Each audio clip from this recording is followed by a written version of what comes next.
Hello, my friend, and welcome to Orbital Dreams.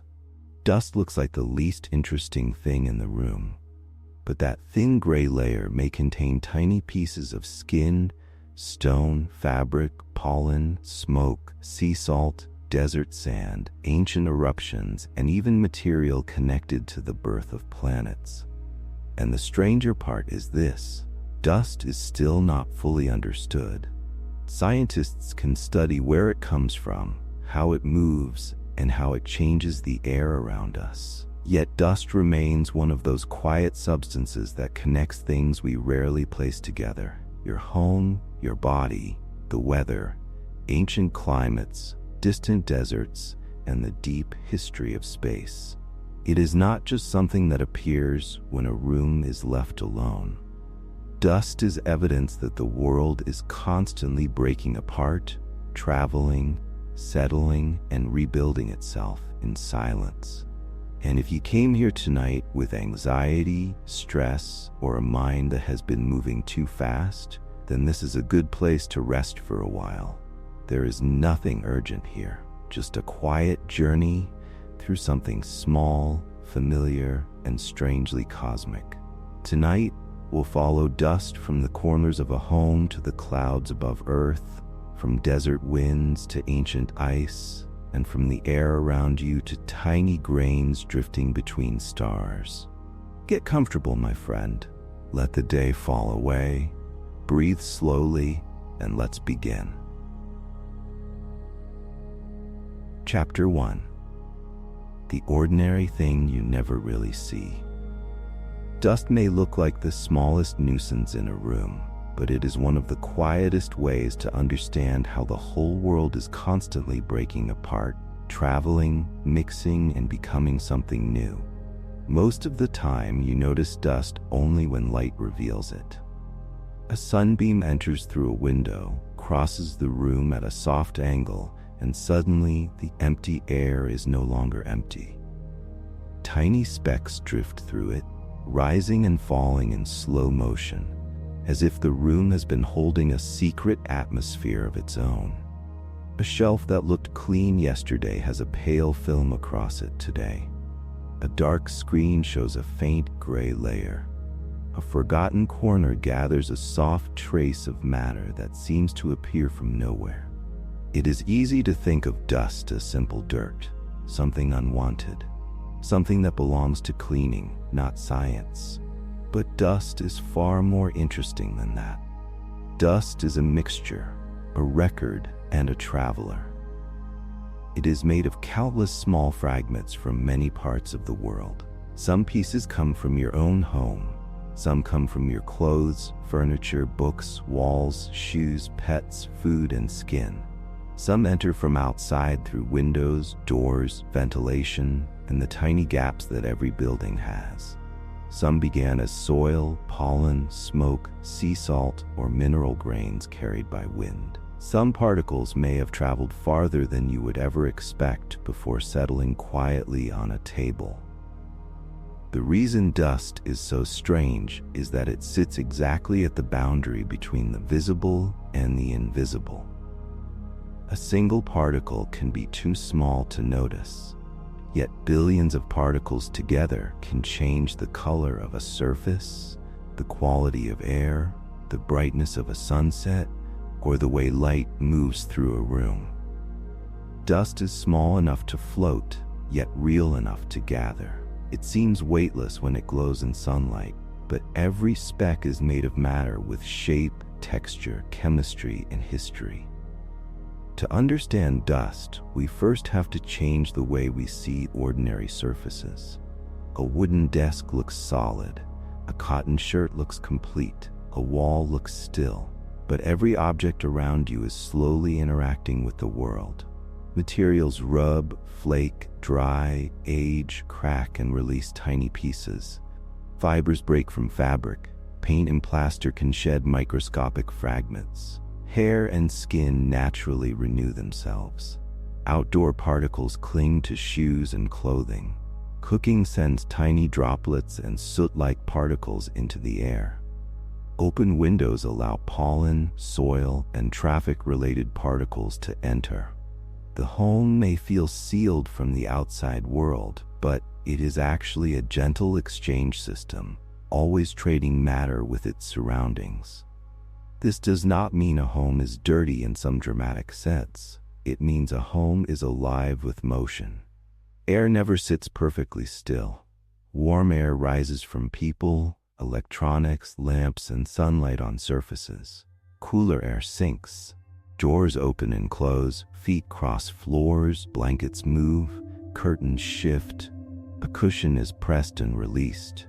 Each small movement can lift particles that had settled before. This is why dust keeps returning after cleaning. It is not a sign that cleaning has failed. It is a sign that matter is always moving. Dust also teaches us that the word small hides a huge range of sizes. Some dust grains are large enough to be seen by the naked eye, especially when they gather together. Others are so tiny that they behave less like falling sand and more like something carried by air itself. Larger particles settle more quickly because gravity pulls them down and air resistance cannot hold them up for very long. Smaller particles can remain suspended for much longer, especially when air currents keep them moving. This is why dust can seem to float peacefully inside a shaft of light. Each particle is falling, rising, drifting, or being pushed sideways by currents too subtle for us to feel. The smallest particles matter in a special way because size affects where particles can travel. Large dust is usually trapped by surfaces, filters, or the upper parts of the nose and throat. Finer particles can go deeper into the airways when inhaled. This is one reason scientists pay close attention to particle size when studying air quality. A particle is not important only because of what it is made from. Its size and shape also determine how it moves, how long it remains in the air, how it interacts with moisture, and where it may settle. Even the shape of dust is more complex than it seems. Dust particles are rarely perfect spheres. Many are jagged, flaky, fibrous, porous, or irregular. A mineral grain may have sharp edges left from the breaking of rock. A fiber from clothing may be long and thin. A soot particle may form a branching cluster of carbon-rich material. A pollen grain may have a textured surface designed by biology. These shapes affect how particles catch light, cling to other surfaces, absorb water, or attach to one another. This is why dust can look different in different places. The dust on a windowsill near a busy road may have a different mixture from dust in a quiet rural house. A desert region produces mineral dust. A coastal area can add salt from sea spray. A forested area may contribute pollen, plant fragments, and spores. A city may add particles from tires, brakes, construction, combustion, and worn building materials. Inside, the mixture changes again. A home with carpets, pets, books, wooden furniture, or open windows will produce and collect dust in different ways from a home with bare floors, few textiles, and strong filtration. Dust is also deeply personal. It carries traces of the life happening around it. In a house, dust can include tiny pieces of skin, hair, textile fibers, fragments from food preparation, bits of soil from shoes, pollen brought in on clothing, and particles released by ordinary activities. It is almost like an invisible diary of a place. It does not tell a story in words, but it records movement. It shows that someone cooked, walked, opened a window, folded a blanket, sat on a sofa, or came home from outside. There's something almost unsettling about that, but also fascinating. Dust reminds us that the boundary between ourselves and our environment is softer than it feels. We imagine the body as separate from the room as separate from the street as separate from the landscape. In reality, matter constantly crosses those borders. You bring the outside world indoors on your shoes and clothes. The air carries pieces of plants, soil, smoke, salt, and stone. Your own body renews itself quietly and leaves behind microscopic traces. The room is not separate from the world. It is part of the same slow circulation. This circulation does not stop at the walls of a home. On Earth, dust moves on scales far larger than a room. Winds lift mineral particles from dry landscapes and carry them into the atmosphere. Some of those particles fall nearby. Others can cross seas and continents. Dust from deserts can fertilize distant ecosystems by delivering minerals such as iron and phosphorus. Tiny particles can scatter sunlight, influence cloud formation, and change the appearance of the sky. The dust on a surface in your home is part of the same broad story as the dust that travels above oceans and settles on forests. And the story stretches even farther. Long before dust gathers under a bed or glows in a sunbeam, tiny grains exist in space. Between stars, there are small particles made from elements forged in older stars and scattered by cosmic processes. In the cold spaces where new stars and planets form, dust grains help matter clump together. In that sense, dust is connected to the birth of worlds. The same word that describes what we wipe from a shelf also describes material that helps build planets. This is why dust feels so ordinary and so profound at the same time. It is close enough to touch, yet connected to processes far beyond daily life. It belongs to cleaning, health, weather, geology, biology, chemistry, and astronomy. It is a small subject only if we look at it quickly. Once we slow down, dust becomes a doorway into how matter behaves when it is broken into tiny pieces. The real mystery is not that dust exists. The mystery is that we live surrounded by constant transformation and barely notice it. Every room is full of quiet evidence that nothing stays perfectly whole forever. Objects wear down, bodies renew, air moves, the outside world enters, the inside world escapes. Surfaces collect the history of motion. Light reveals what darkness hides. So the next time you see dust floating in a beam of sunlight, you might see more than something waiting to be cleaned. You might see a tiny storm of matter, a soft cloud of fragments from life, earth, and time. You might see the world gently rearranging itself in front of you. And for now, there is nothing you need to do with that thought. You can simply let it settle, the way dust settles when the room grows still. Let the day loosen its grip. Let the air become quiet and rest inside the strange, gentle motion of ordinary things. Chapter 2. What dust is made of. When you look at dust closely, it becomes clear that a single gray layer can hold pieces of bodies, buildings, plants, soil, fire, fabric, and modern life.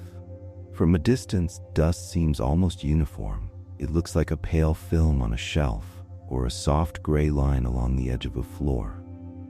Under magnification, that smoothness disappears. Dust becomes a crowded landscape of fragments. One piece may be a mineral grain from outside. Another may be a fiber from clothing. Another may be pollen from a plant. Another may be a tiny flake from skin, paper, paint, wood, food, or smoke.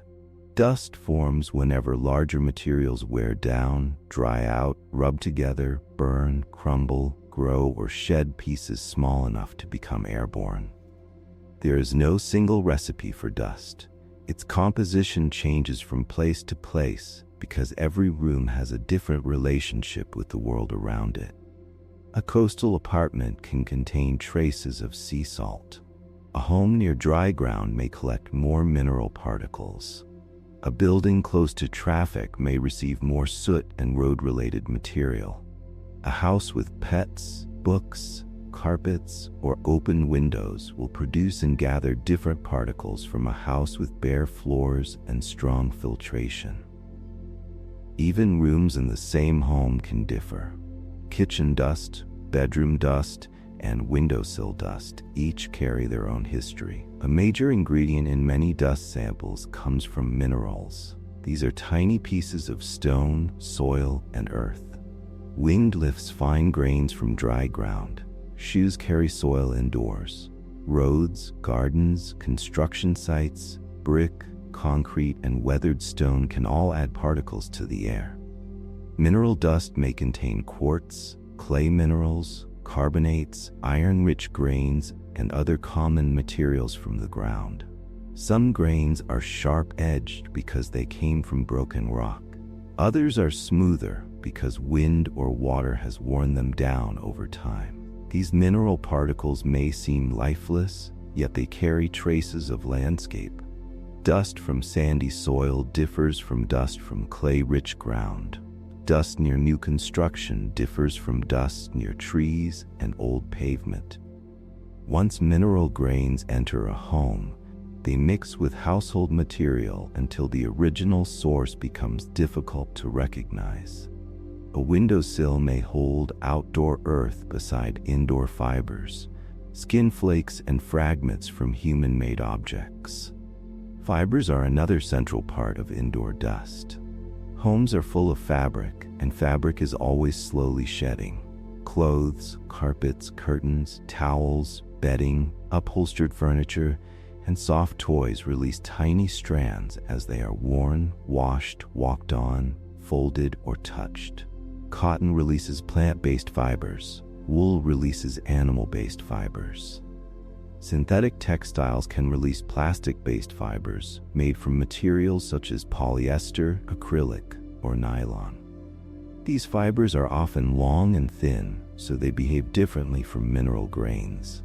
They catch on surfaces, tangle with one another, and help form the soft fluff that gathers under beds and in corners. This soft fluff is often called a dust bunny, but it is more like a loose net. Fibers, hair, and other elongated fragments create a structure that traps smaller particles inside it. Within that little gray clump, there may be textile strands, hair, skin flakes, pollen, soil grains, and tiny fragments from the room. Its shape comes from air currents and ordinary movement. Feet, doors, blankets, and heating systems push light material along the floor until it collects in quiet places. Human skin is also part of indoor dust, though it is often exaggerated. The outer layer of the skin renews itself continually, and tiny flakes are released as people move, sleep, dress, and wash. These flakes are usually too small to notice individually, but over time, they become part of the indoor mixture. In some samples, especially from bedding or heavily occupied rooms, skin material can be important. In other places, mineral dust, textile fibers, pollen, soot, or outdoor particles may be just as important or even more important. Pets add their own biological traces. Dogs, cats, and other animals release hair, skin flakes, and dried proteins from saliva or body secretions. This material is often called dander. In homes with pets, dander can become an important part of dust, especially in carpets, bedding, and upholstered furniture. Its presence depends on the animal, shedding, humidity, and airflow. Plants enter dust through pollen, spores, dried leaf fragments, wood fibers, and tiny pieces of paper or cardboard. Pollen grains are especially interesting because many have distinctive shapes and textured surfaces. Their structures help plants reproduce, but once they enter a room, they become part of indoor dust. They arrive through open windows, on clothing, on shoes, and on pets. The amount rises and falls with the season. During flowering periods, pollen can become much more noticeable in both outdoor and indoor dust. Paper and cardboard deserve their own quiet place in this mixture. They are made mostly from plant fibers, and they slowly release small cellulose fragments as they age, bend, rub, or dry. Old books, storage boxes, tissues, packaging, notebooks, and paper bags can all contribute. A room filled with books may have a different dust character from a room filled mostly with plastic, glass, and metal. The materials we choose to keep around us slowly become part of the dust around us. Dust can also contain fragments from insects and mites. Dust mites are microscopic relatives of spiders that often live in bedding, carpets, and upholstered furniture where conditions are suitable. They feed mainly on shed skin material. Dust may contain their body fragments or waste particles. Insects can also leave tiny pieces behind, especially in older buildings, stored fabrics, or spaces where food crumbs are present. These fragments are usually invisible to the eye, but they matter because dust is built from many sources at once. Microorganisms are part of the story as well. Dust can contain bacteria, fungal spores, and fragments of microbial material. Some come from soil and plants. Some come from people, pets, damp surfaces, food, or outdoor air. Most microbial material in ordinary dust belongs to the normal environment around us. Its presence alone does not mean a room is unsafe. The exact mixture depends on moisture, ventilation, building materials, climate, and the living things that share the space. Combustion adds a darker and chemically different ingredient. When something burns, it can release tiny carbon-rich particles known as soot. These may come from candles, fireplaces, cooking, tobacco smoke, vehicle exhaust, wildfires, or industrial activity. Soot particles can be extremely small and may form branching clusters rather than simple grains. They can also carry other chemical compounds on their surfaces, depending on what burned and how completely it burned. This is one reason dust near busy roads, fireplaces, or smoky kitchens can differ from dust in cleaner air. Cooking adds material even without obvious smoke. Heating food can release fine droplets of oil, water, and organic compounds. Frying, roasting, toasting, and baking can send particles into the air. Flour, starch, salt, sugar, spices, dried food fragments, and tiny oil droplets can all settle onto kitchen surfaces. Over time, they mix with fibers and mineral grains. This is why kitchen dust can feel slightly sticky compared with dust in a bedroom. Oils and moisture help particles cling together. Modern homes also contribute synthetic particles. Plastics are present in clothing, carpets, furniture, packaging, electronics, paint, and many household objects. As these materials age, rub, wash, or wear down, they can release small fragments and fibers. Very small plastic particles are often called microplastics. Indoor dust can contain these synthetic fibers and fragments, especially from textiles and soft furnishings. The amount varies widely, but the general pattern is simple. The materials we live with slowly enter the particle mixture around us. Dust can collect chemicals that are invisible as separate grains. Some substances attach to particle surfaces. They may come from fragrances, cleaning products, furniture treatments, plastic additives, flame retardants, pesticides, or outdoor pollution. A particle may begin as a mineral grain or a fabric fiber, then gather other molecules as it moves through air or rests on a surface. This is why dust can act like a quiet archive of a room. It preserves traces of the substances, materials, and activities present in that space. Metals can appear in dust too. Some come naturally from soil and rock. Others come from human activity, such as brake wear, tire wear, machinery, old paint, building materials, or industrial emissions. Iron, copper, zinc, and other elements can appear in small amounts. In older buildings or polluted areas, certain metals may become more significant. Dust is chemically varied because the modern world is chemically varied. Even water plays a role in what dust becomes. Many particles can absorb or hold moisture from the air. When humidity rises, dust may clump more easily or become slightly sticky. Salts can attract water. Organic material can swell. Fibers can bend or soften. This is why dust behaves differently in a humid bathroom, a dry bedroom, or a warm kitchen. Moisture changes how particles cling, settle, and gather into films. The familiar gray color of dust comes from this mixture. Pale skin flakes, light fibers, dark soot, brown soil, yellow pollen, white minerals, colored textile fragments, and tiny synthetic pieces blend into a muted tone. On a black screen, dust looks pale. On a white windowsill, it may nearly vanish. The dust has not changed. Only the background changes how visible it becomes. So dust is made of many small endings: a fiber leaving cloth, a mineral grain leaving soil, pollen leaving a flower, soot leaving a flame, skin leaving the body, plastic leaving an object, paper leaving a page. Together, these endings become a quiet gray film that seems simple until you understand what it contains. And perhaps that is the calm mystery of dust. It gathers the world without noise. It holds traces of life, earth, fire, air, and human making. As the room grows still, those tiny fragments settle softly around you, reminding you that even the smallest pieces of matter can belong to a much larger story. Chapter 3: The Hidden Journey of a Dust Particle.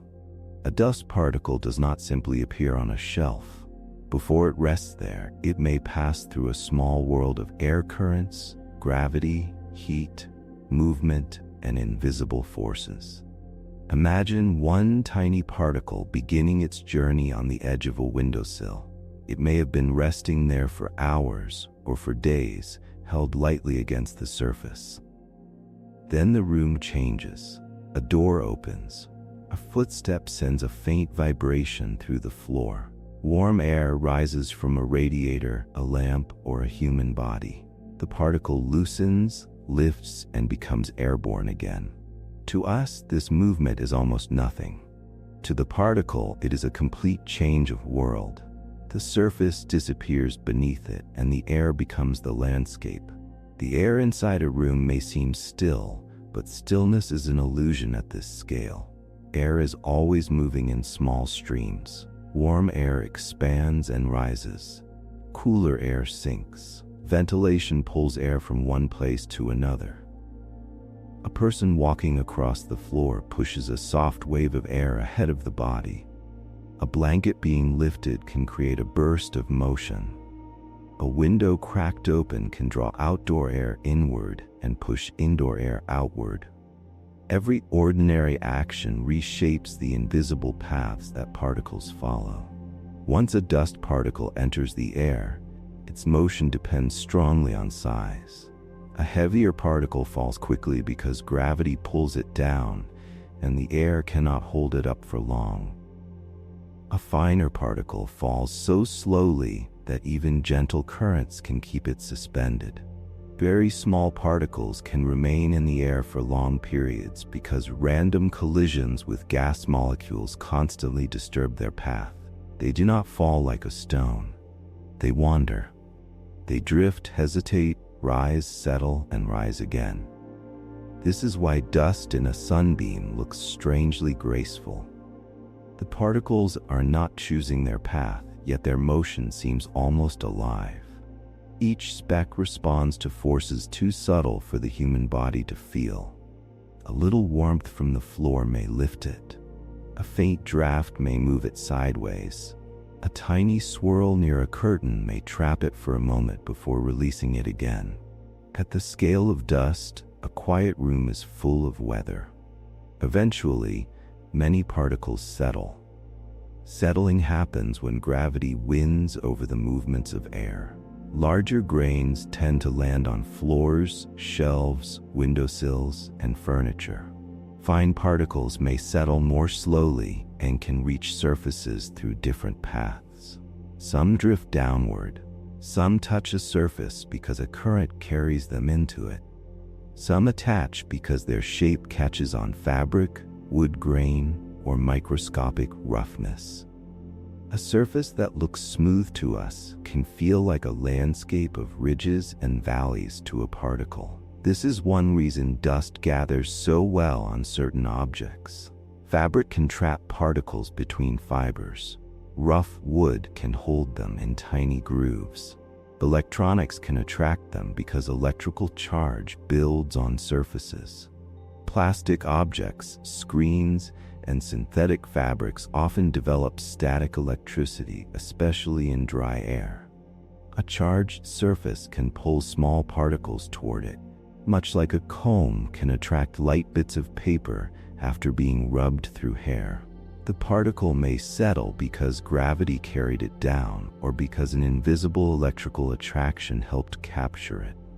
Humidity changes the journey too. In dry air, particles and surfaces can hold electrical charge more easily. In moist air, some particles absorb water and become heavier or stickier. Salts and other materials can draw water from the air, changing how particles behave. A damp particle may cling to a surface more firmly. A dry particle may lift more easily when disturbed. This is why dust can seem powdery in one room and slightly sticky in another. The particle is always interacting with the air around it, even when nothing appears to be happening. The journey often continues after settling. A particle on the floor may seem finished, but floors are among the most active surfaces in a home. Walking can lift settled dust back into the air. The effect is strongest for particles that are large enough to be shaken loose, yet light enough to be carried upward. A footstep compresses a carpet, disturbs fibers, pushes air through the surface, and releases material. On a hard floor, the movement of a foot or a sweeping motion can create small air currents that lift particles. This process is called resuspension, and it is one of the reasons indoor dust does not simply stay where it lands. Cleaning can also create movement before it creates calm. A dry cloth may push particles from one surface to another. Sweeping can lift dust into the air. Vacuuming can remove particles effectively when filtration is good, but it also disturbs surfaces. Wet cleaning holds particles more securely because moisture helps capture them. This is why dust control is partly a question of motion. The goal is not only to remove particles, but to avoid sending too many of them back into the air while doing it. Airflow inside a building guides dust in ways that are hard to see. Heating and cooling systems can pull particles through vents and filters. Gaps around doors can create small pathways. Warm air rising along a wall may carry fine particles upward, while cooler air near the floor may move them elsewhere. Corners, spaces under furniture, and areas behind objects often gather dust because air slows there. When air loses speed, it carries particles less effectively, allowing them to settle. Dust therefore reveals the hidden map of airflow in a room. The same idea applies outdoors on a larger scale. Wind can lift particles from dry ground, roads, fields, deserts, and disturbed soil. Once airborne, these particles may travel a short distance or a very long one.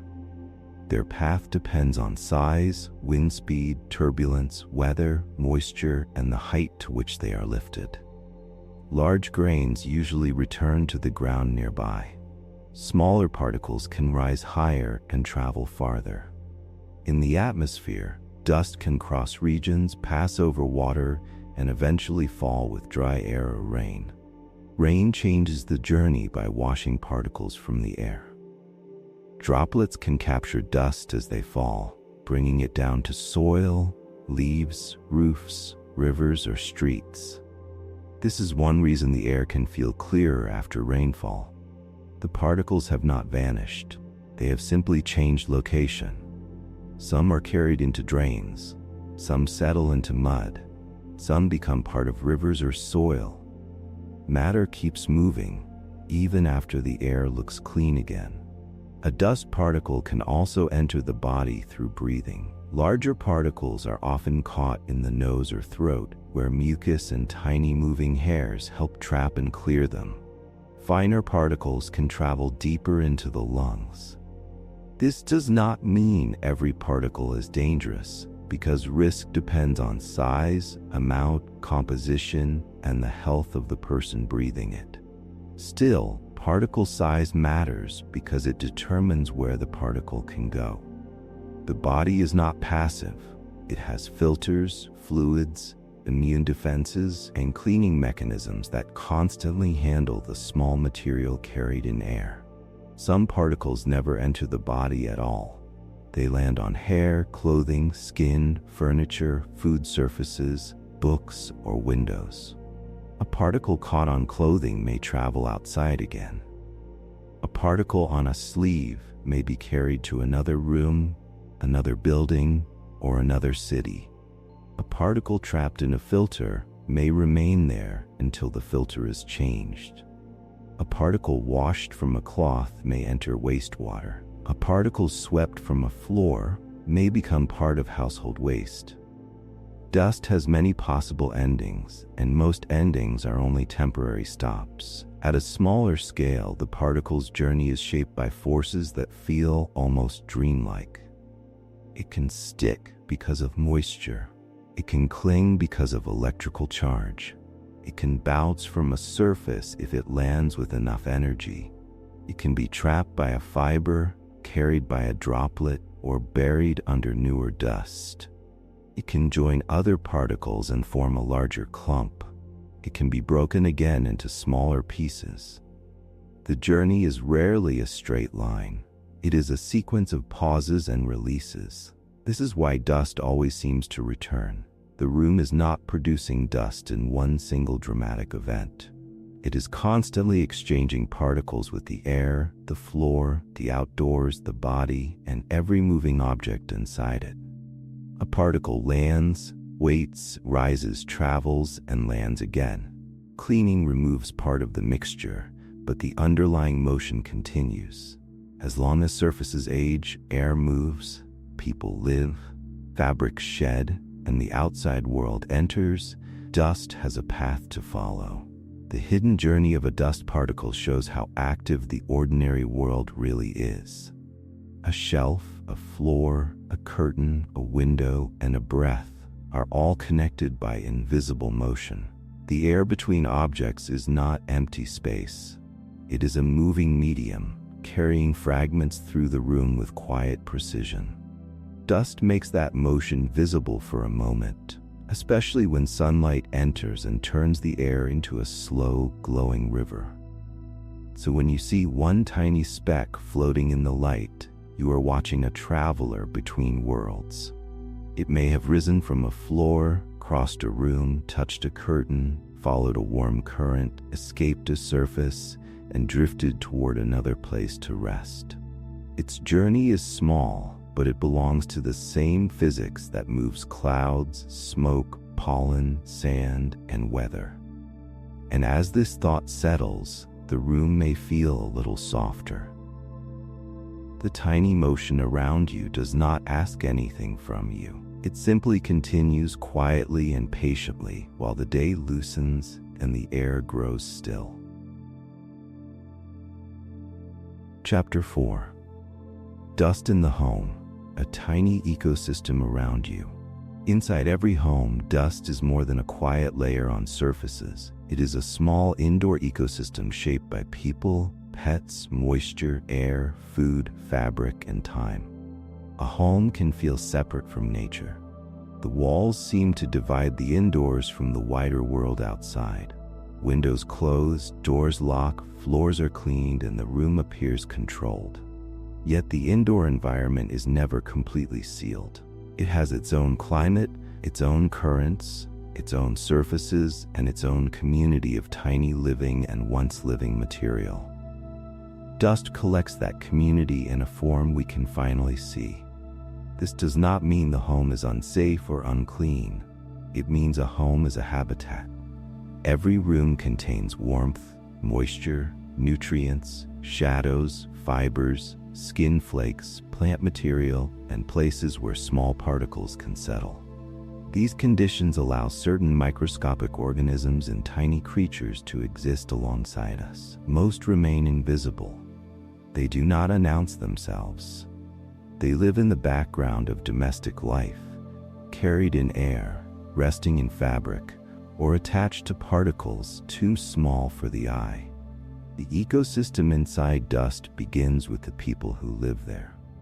Human bodies constantly release microscopic traces into the environment. Skin cells, hair fragments, tiny droplets from breathing and speaking, and bacteria associated with the skin all become part of the indoor world. This is completely normal. The body is covered with microbial life, much of it harmless and ordinary. When people move through a room, sit on a sofa, sleep in a bed, or touch a surface, they help shape the invisible biology of that place. Pets change the ecosystem in a similar way. A cat sleeping on a cushion, a dog walking across a rug, or a small animal moving through bedding can add hair, dander, saliva proteins, and microbes from fur and paws. In a home with animals, dust often carries a stronger signature of shared life. The house becomes a meeting place between human biology, animal biology, and outdoor material brought in from walks, gardens, balconies, or open windows. Outdoor air is another important source. When a window opens, the room receives pollen, fungal spores, soil bacteria, plant fragments, and other tiny particles from the surrounding environment. In a city, outdoor air may bring different material than it would in a forested village or near the sea. In warm seasons, pollen can become more common. In damp periods, fungal spores may increase. A home is therefore connected to the season outside, even when the indoor temperature feels steady. Among the most familiar creatures associated with dust are dust mites. They are extremely small relatives of spiders, much too small to notice without magnification. They thrive best in warm, humid places where skin flakes and other organic material are available. Bedding, mattresses, carpets, upholstered furniture, and soft fabrics can provide suitable conditions because they hold warmth, moisture, and food. Dust mites do not bite or live inside the human body. The problem for sensitive people comes mainly from proteins in their waste and body fragments, which can become part of household dust and trigger allergic reactions. Humidity strongly affects whether dust mites can flourish. They depend on moisture from the surrounding air because their small bodies lose water easily. In dry conditions, they struggle to survive. In humid spaces, especially where fabric traps moisture, their numbers can rise. This is why bedrooms often matter so much in discussions of dust mites. A bed is warm, soft, and used for many hours. It gathers skin flakes and moisture from the body, creating a small environment that can support microscopic life. Fungi also belong to the indoor dust story. Fungal spores are everywhere in nature, and many enter homes through outdoor air, shoes, clothing, plants, or damp materials. Spores are built for travel. They can remain suspended in air, settle on dust, and wait until conditions become suitable. Most spores in ordinary indoor dust simply pass through or remain inactive. When moisture becomes persistent, some fungi can grow on surfaces, especially where organic material is present. This is why dampness matters more than dust alone. Dust may provide particles and nutrients, but water often decides whether growth can begin. Bacteria in dust come from many sources.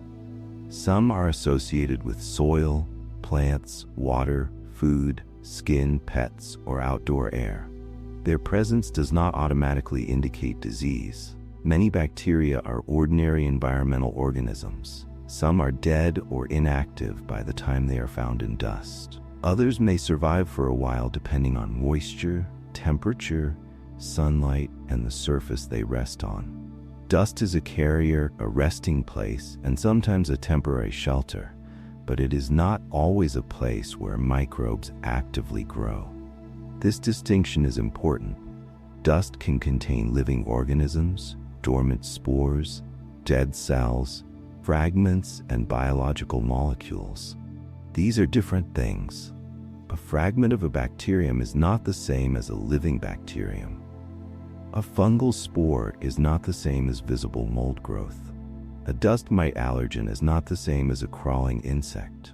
The indoor ecosystem is a mixture of life, remains of life, and chemical traces left by life.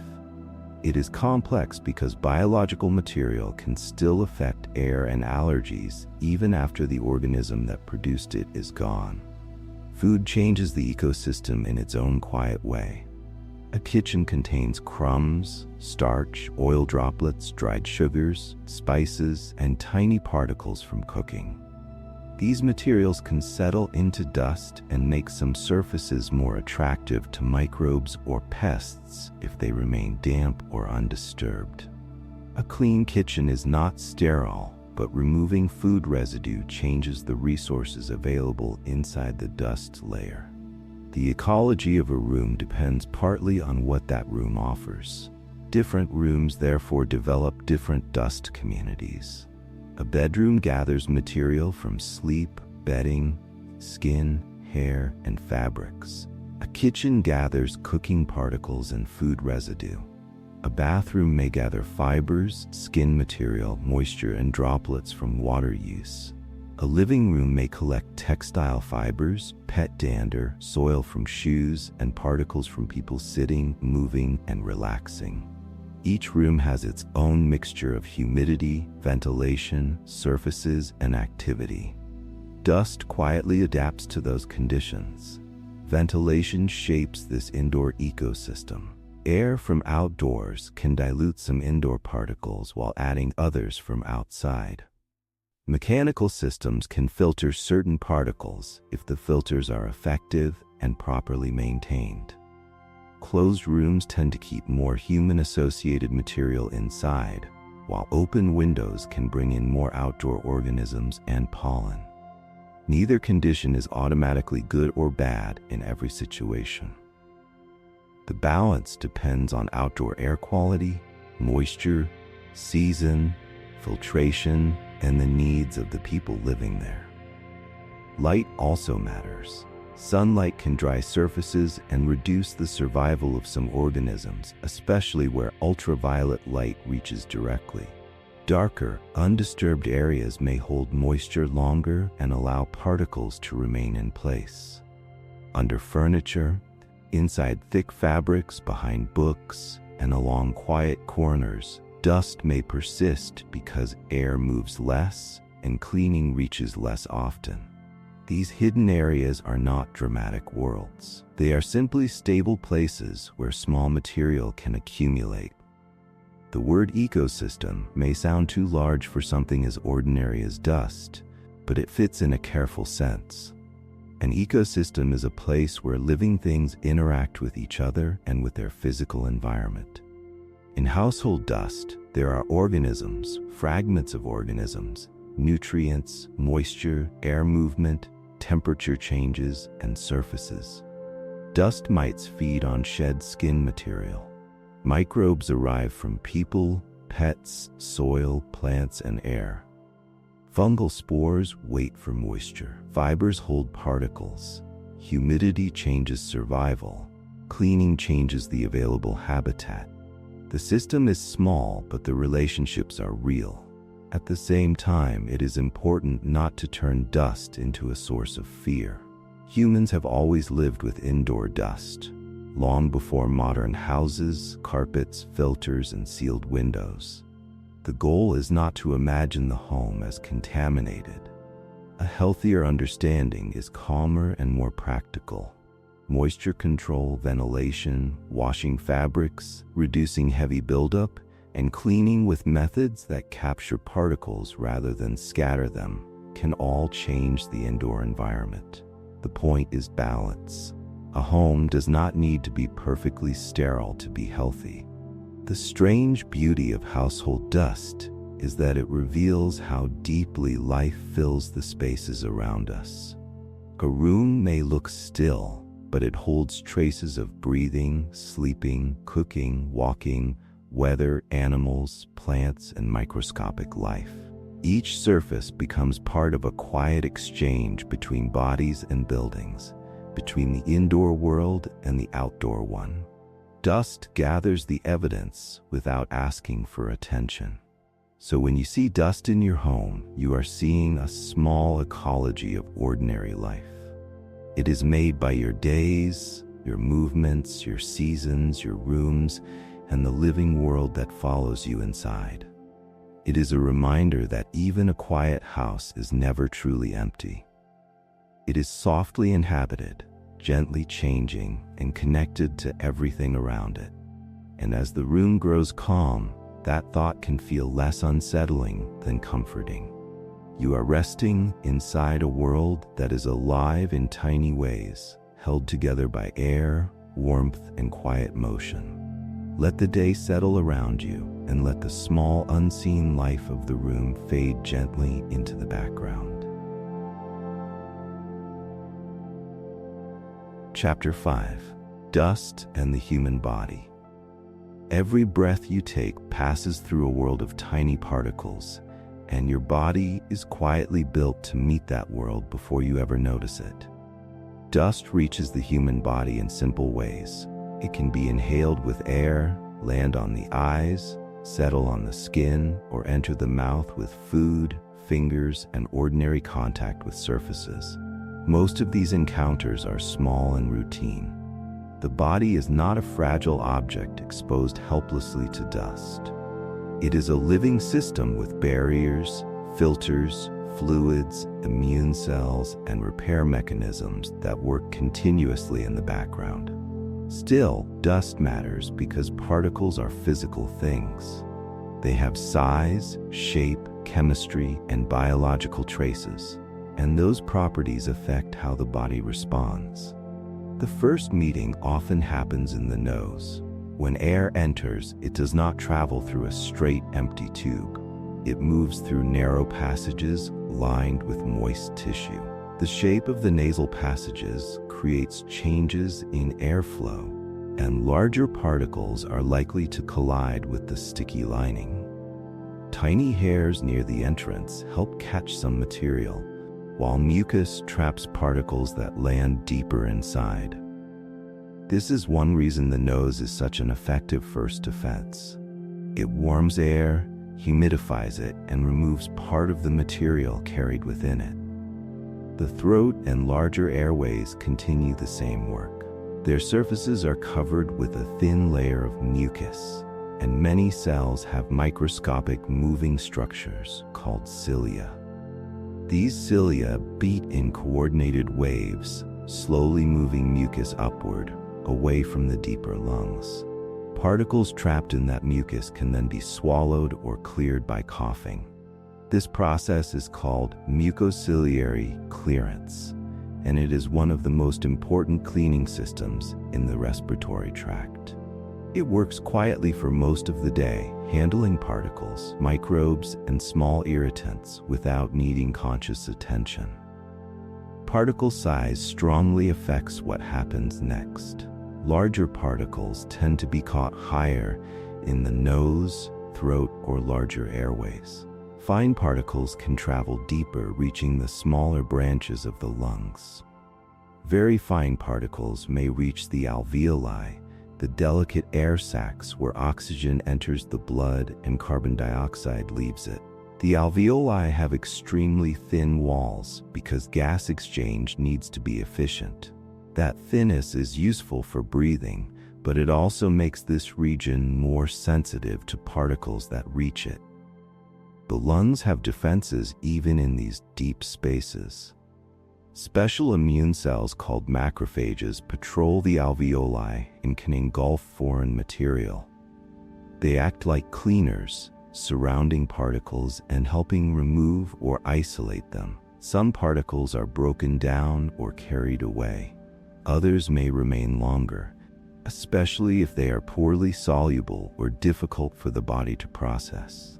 The outcome depends on the particle, the amount of exposure, and the condition of the lungs.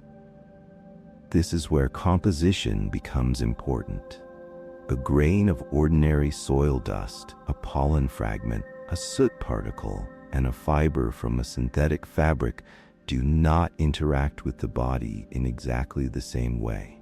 Some particles are mainly irritating because of their shape or dryness. Some carry chemicals on their surfaces. Some contain biological proteins that can trigger allergies. Some, such as smoke-related particles, may be very small and chemically reactive. Dust is therefore not one single health question. It is many different questions gathered into one visible layer. For many people, the most noticeable response to dust is irritation. Dust can make the eyes feel dry or itchy. It can make the nose run, sting, or feel blocked.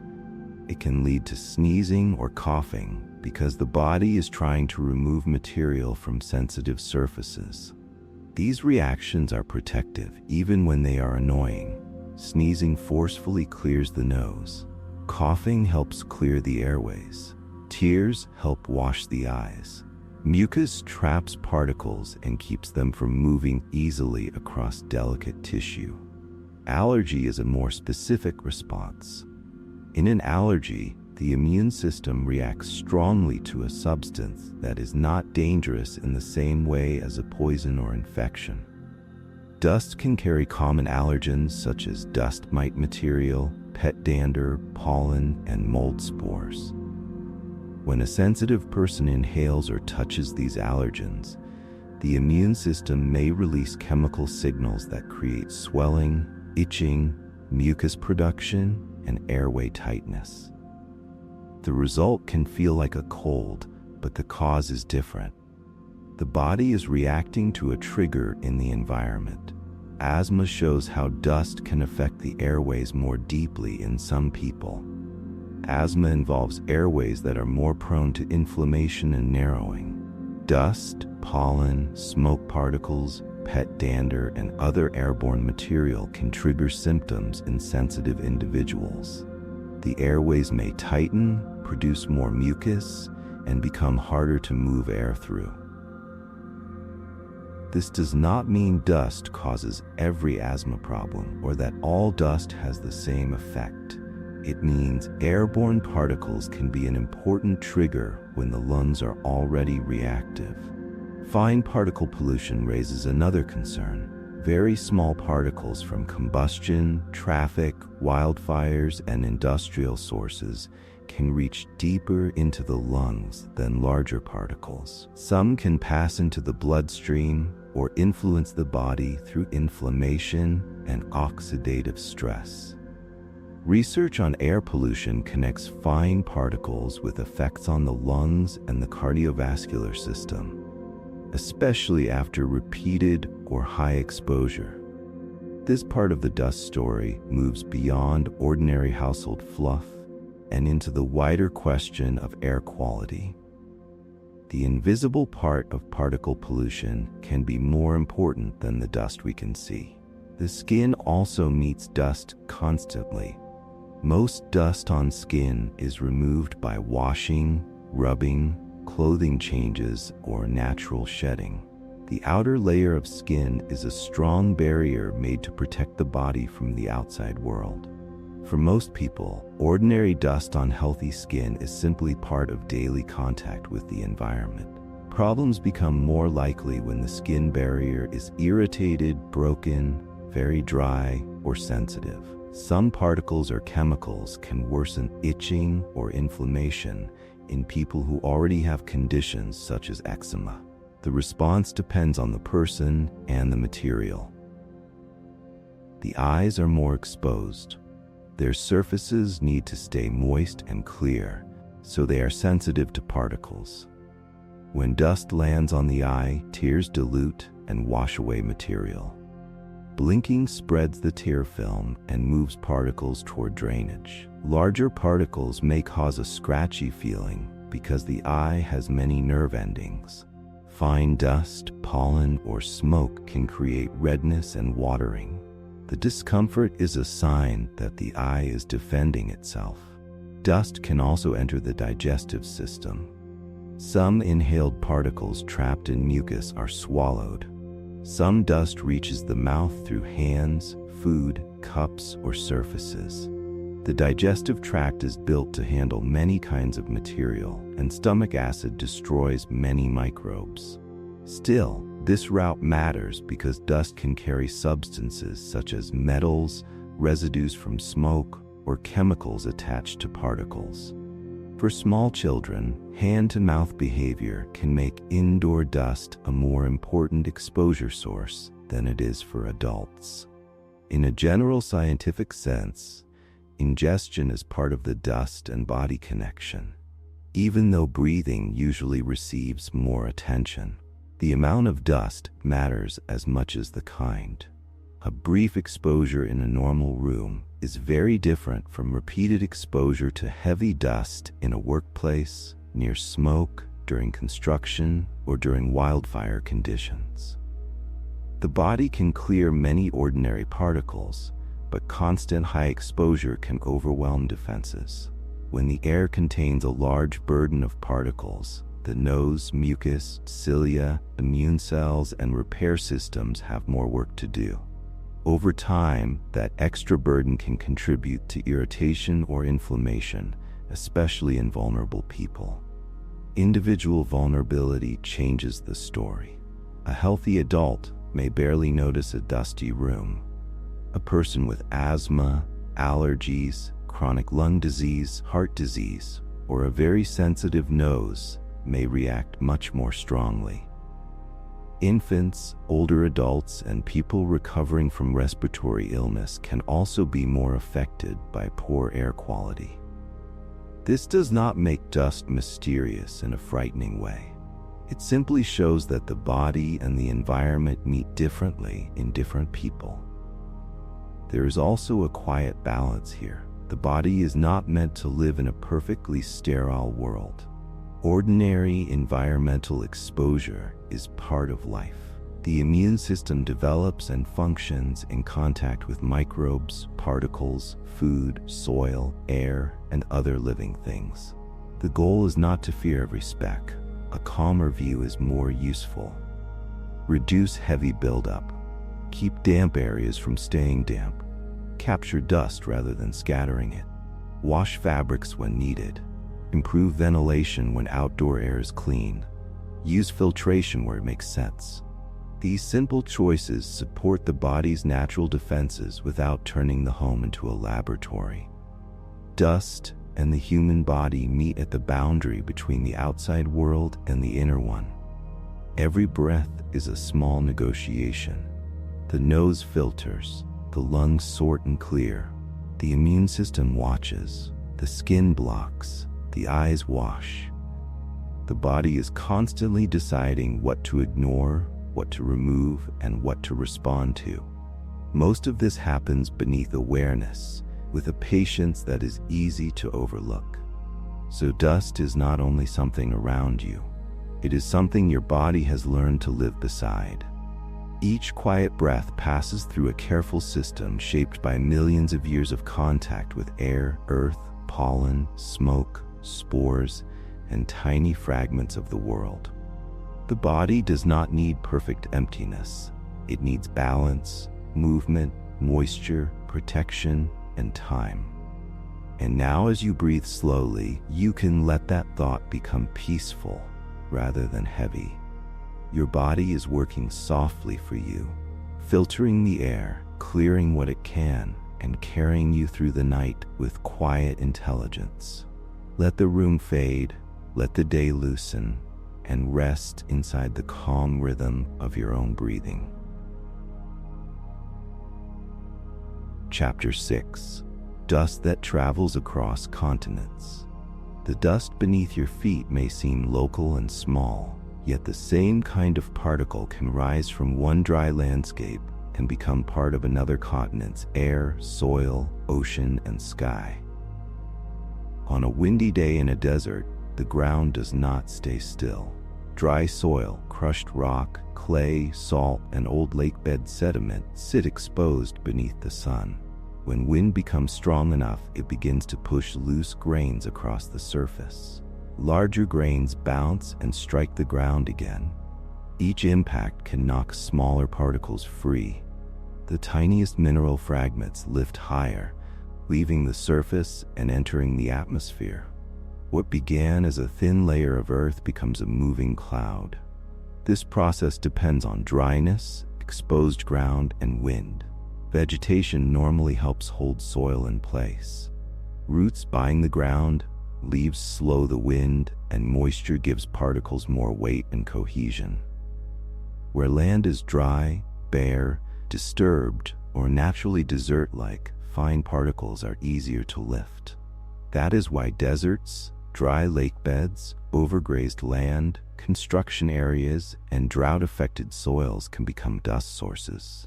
The particles do not need to be large to matter. In fact, the smaller grains are the ones that can travel farthest. At the beginning of a dust event, the air close to the ground becomes crowded with particles. The sky may turn yellow, brown, orange, or gray. Visibility can fall.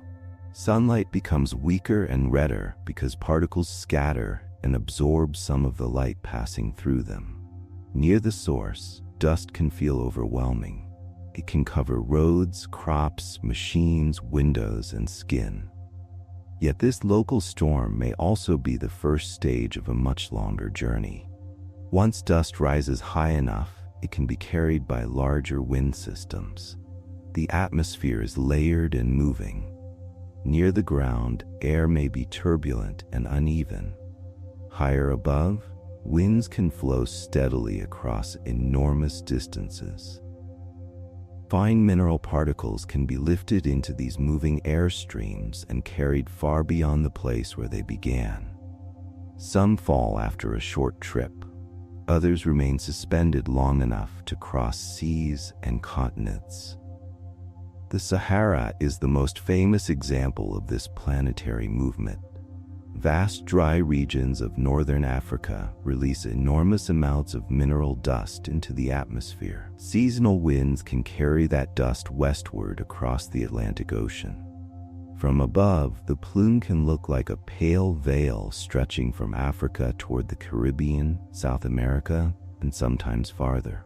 To someone on the ground beneath it, the same plume may appear as a hazy sky, a muted sun, or a thin film left behind after rain. One of the most remarkable parts of this journey is the connection between Saharan dust and the Amazon rainforest. The Amazon grows in a place of heavy rainfall, and that rainfall can wash nutrients out of the soil. Some of the phosphorus needed by the forest is replenished by dust carried from Africa. A major source is the Bodele Depression in Chad, a dry basin where ancient lake sediments rich in nutrients can be lifted by wind. Across the ocean, part of that dust settles into the Amazon basin, adding minerals to one of the most living, dense landscapes on Earth. This does not mean the rainforest depends on a single dust cloud in a simple way. Ecosystems are complicated, and nutrients cycle through leaves, roots, rivers, fungi, microbes, and soil. Yet, the dust connection shows how distant regions can quietly support one another. A dry basin in Africa can help feed a wet forest in South America. A particle lifted from an ancient lakebed can cross the ocean and become part of new growth. The planet is full of these hidden exchanges. Dust also fertilizes parts of the ocean. Some mineral dust contains iron and other nutrients that marine organisms need. In large areas of the open ocean, the surface water can contain enough sunlight and major nutrients while still being limited by the availability of trace metals such as iron. When dust settles on the sea, it can provide a small but important input. Tiny marine plants called phytoplankton may use those nutrients to grow. These organisms form the base of many marine food webs and play a role in the movement of carbon through the ocean and atmosphere. The amount of dust that reaches the ocean varies by year, season, wind pattern, rainfall, and source region. Sometimes dust plumes are thick and easy to see from satellites. Sometimes they are faint and spread out. Sometimes rain washes particles down quickly. Sometimes dry air allows them to travel farther. The journey is never identical twice because the atmosphere is always changing. Dust from Asia can also travel across the Pacific. Deserts and dry lands in East Asia and Central Asia can send mineral particles eastward, especially during strong springtime wind events. Some of this dust reaches islands, oceans, and even North America. In Europe, dust from North Africa can move north across the Mediterranean, tinting skies and leaving reddish or brownish deposits on cars, windows, and snow. In the Arctic, dust can arrive from distant dry regions, and when it settles on snow or ice, it may darken the surface slightly, allowing it to absorb more sunlight. That last effect is important because dust does not simply ride through the atmosphere without changing anything. It interacts with light. Bright mineral particles can reflect some sunlight back toward space. Darker particles can absorb sunlight and warm the air around them. Dust can also change how much sunlight reaches the surface. During a thick dust event, daylight may feel dimmer and the sky may look milky. At sunrise or sunset, particles can scatter light in ways that deepen reds and oranges, creating dramatic skies. Dust can also influence clouds. Tiny airborne particles can act as surfaces where water vapor condenses or where ice crystals begin to form under the right conditions. The effect depends on particle type, altitude, temperature, humidity, and surrounding weather. Mineral dust can help some clouds form or change their properties, while in other situations, dry, dusty air can suppress cloud development. The atmosphere is a sensitive system, and dust is one of the ingredients that changes how that system behaves. The dry, dusty air that moves westward from North Africa over the Atlantic can affect tropical storms. This air is often warm, dry, and windy at certain altitudes. Tropical cyclones need warm ocean water, rising moist air, and a relatively favorable wind structure. Dry air can interrupt thunderstorm growth, and strong changes in wind with height can disturb developing storms. Dust itself is part of this larger air mass, but the dryness and wind pattern are especially important. In some seasons, these outbreaks can help limit storm formation or weakening. Eventually, traveling dust returns to the surface. Gravity is always pulling on it. Rain and snow can sweep it from the air. A dust particle may land in a forest canopy, on the surface of the sea, on a glacier, on a city street, on farmland, or on a quiet rooftop. It may become part of soil, dissolve partly into water, cling to leaves, or be washed into rivers. Its journey may last days, weeks, or longer depending on altitude, size, weather, and distance. This returning dust can be useful, harmful, or simply present. It can bring nutrients to ecosystems. It can reduce air quality and irritate lungs. It can lower visibility for transportation. It can cover solar panels, crops, and buildings. It can color snow, affect radiation, and leave mineral traces in places far from deserts. Dust is never only one thing. Its effect depends on where it goes, what it carries, how much arrives, and who or what receives it. Human activity can change dust movement. When vegetation is removed, land is overused, water bodies shrink, or soil is disturbed, more particles may become available for wind to lift. Climate patterns can also influence dust by changing drought, rainfall, wind, and plant cover. Some dust sources are natural and ancient. Others are strengthened by the way people manage land and water. This means dust storms are both a natural part of Earth and, in some regions, a problem that can grow worse when landscapes are stressed. The strange thing is that a dust plume can make the planet feel smaller. We imagine continents as separate places, divided by oceans and distance. But the atmosphere does not respect those divisions. Air moves over borders. Mineral particles move with it. A desert can touch a rainforest. A dry lake bed can touch a glacier. A storm in one region can change the color of snow in another. The world is connected by material too small to see individually. In this way, dust becomes a messenger. It carries chemistry from one landscape to another. It reveals wind patterns. It shows where land is dry, where storms have risen, where rain has fallen, and where ecosystems are receiving material from far away. Scientists can track dust with satellites, aircraft, ground instruments, and chemical analysis. But the basic story remains simple. Earth is always moving pieces of itself through the air. So the dust that travels across continents is not just debris.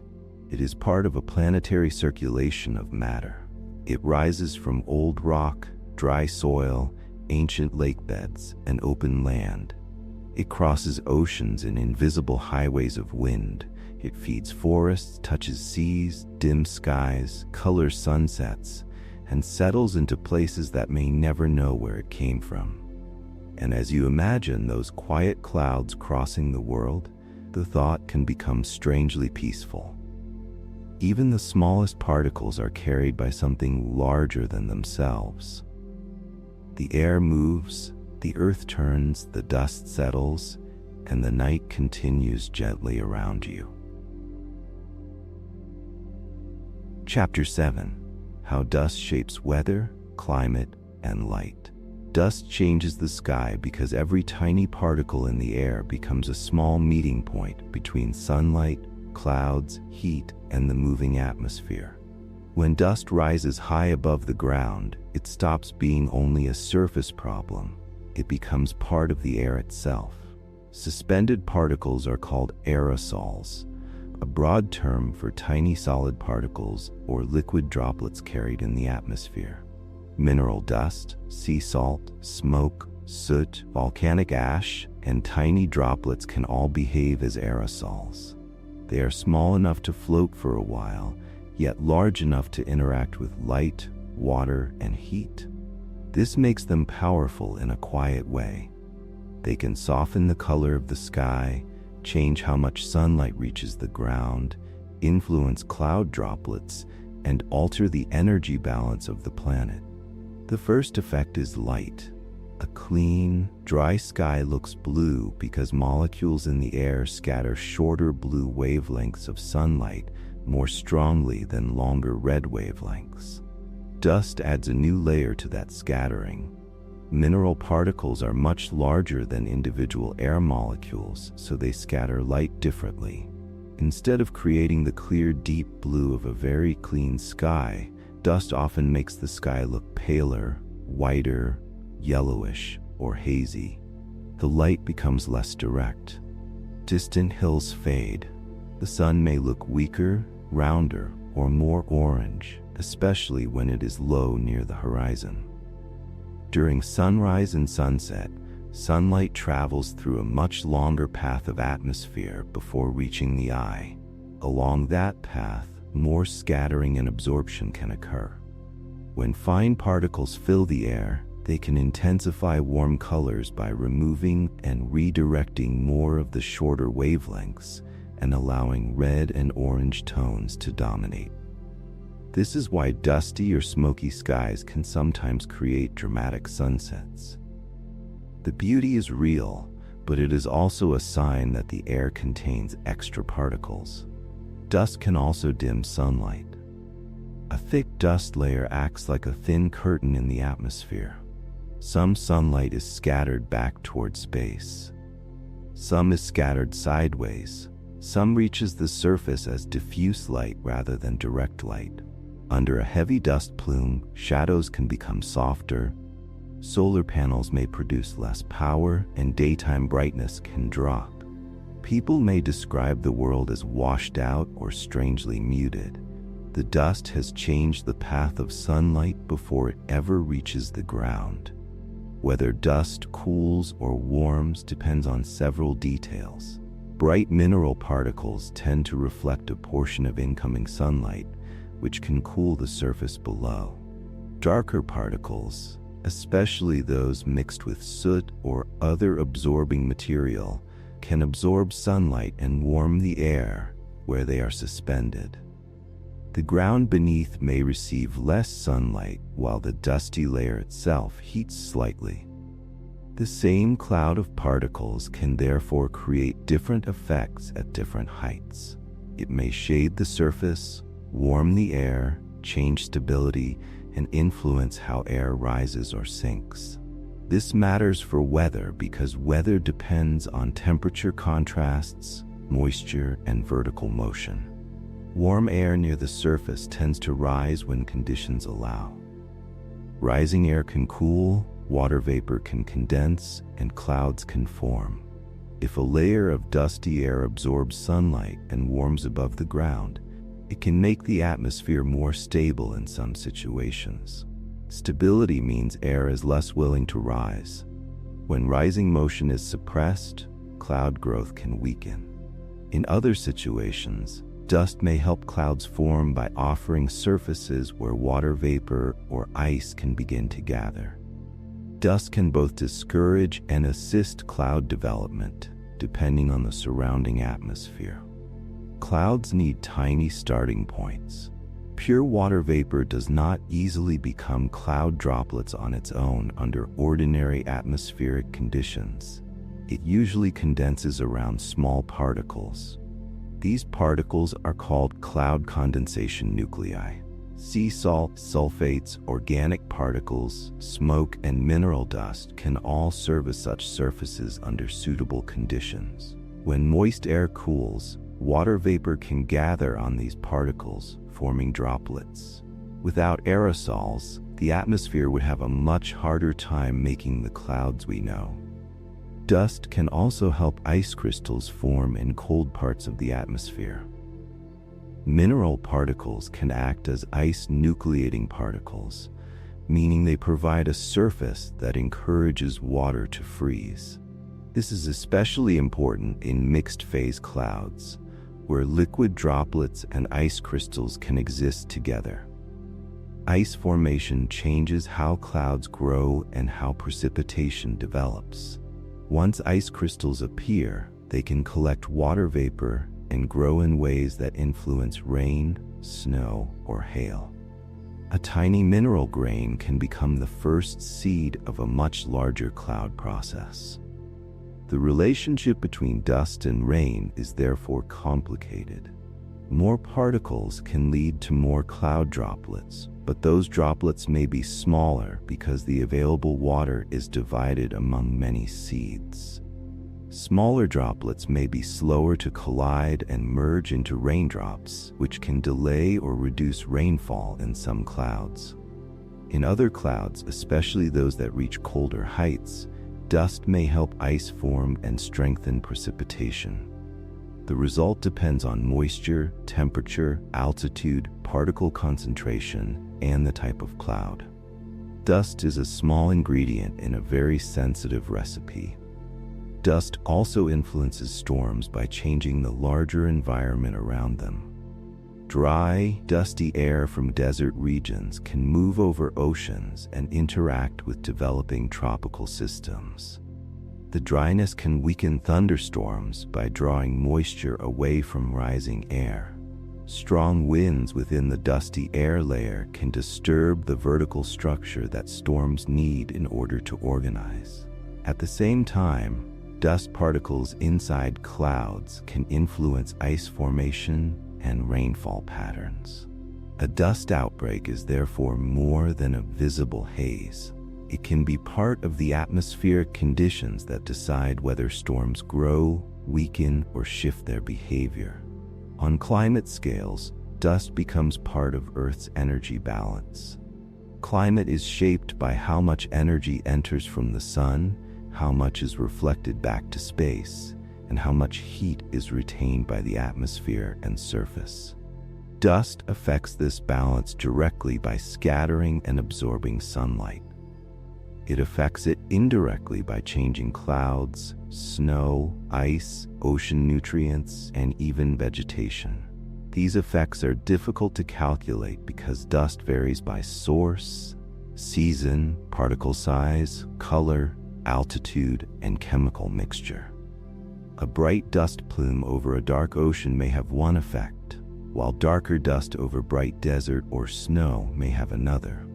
Snow and ice are especially sensitive to dust. Clean snow reflects a large amount of sunlight. When dust settles on it, the surface becomes darker. Even a thin layer can reduce reflectivity, allowing more sunlight to be absorbed.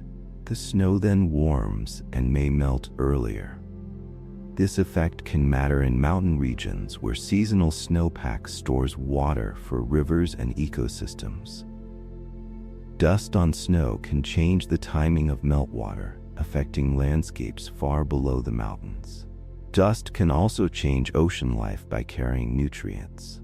When mineral dust settles on the sea, it can supply iron and other trace elements needed by microscopic marine plants.